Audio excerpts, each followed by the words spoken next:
આંગળી આપી એવા પરમ કૃપાળુ પરમાત્મા શ્રી કૃષ્ણના ચરણોમાં કોટી કોટી વંદન।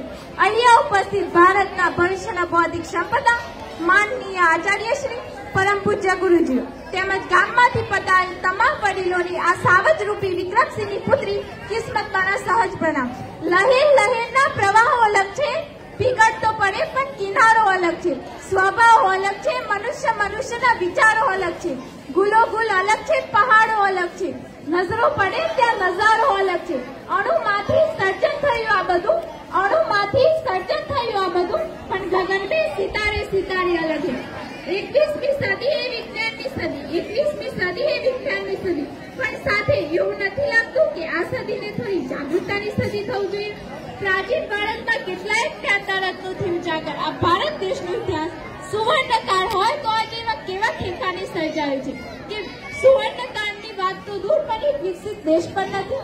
શા માટે? કદાચ અનુસૂચિત સંસ્કૃતિને વિદેશી બહેરાની એવી રીતે નજર લાગી છે કે પશ્ચિમી સંસ્કૃતિથી આકર્ષિત થાય છે, એના રીતિ રિવાજોને ઉછળવા માંગે છે। પછી બસ સ્વતંત્ર દિવસ આવે ત્યારે બધા ગર્વથી કહે છે કે 78 વર્ષ પૂરા થાય, પણ જોવા જઈએ તો હજુ આપણે ગુલામ જ છીએ।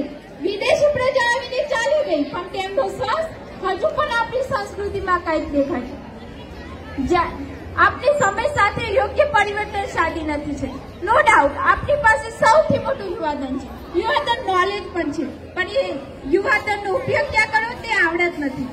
બસ આજ વિચાર આપણી વિચારસરણી કંઈક એવા પ્રકારની છે કે જો એક વિદેશી પ્રજાની વિચારસરણી કંઈક એવા પ્રકારની છે, જો એ કરે છે તો હું પણ કરીશ, જો એ કરે છે તો હું પણ કરીશ, જો એ નથી પણ કરી શકતો તો હું ચોક્કસ કરીશ। બસ આજ એની સામે આપણી વિચારસરણી, જો એ કરે છે તો એને કરવા દો ને, જો એ કરે છે તો એને કરવા દો ને, જો એ નથી જ કરી શકતો તો હું કેવી રીતે કરીશ। બસ આ જ વિચાર। ક્યારેક તો વિચાર બદલીને જુઓ, કાંઈક નવું જોશો તો કાંઈક નવું દેખાશે, કાંઈક નવું વિચારશો તો કાંઈક નવું થશે।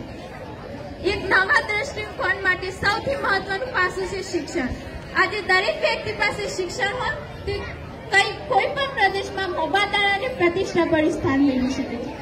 આપની પાસે ક્ષમતા છે કે આ વિશ્વ સાથે કદમ નહીં પણ 2 કદમ આગળ રહેવાની, એના માટે શિક્ષિત વર્ગનું હોવું જરૂરી છે।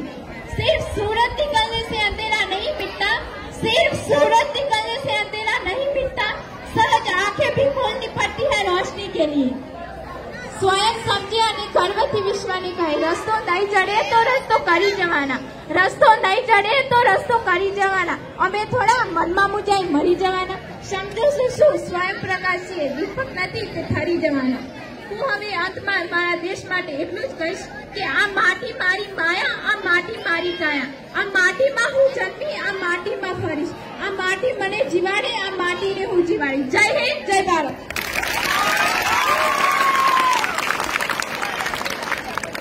ખૂબ સરસ। પિરામિડ શબ્દ પણ ઇજિપ્તની મિસ્રી ભાષાના પિરામિડ શબ્દમાંથી ઉદ્ભવ પામે છે, જેનો અર્થ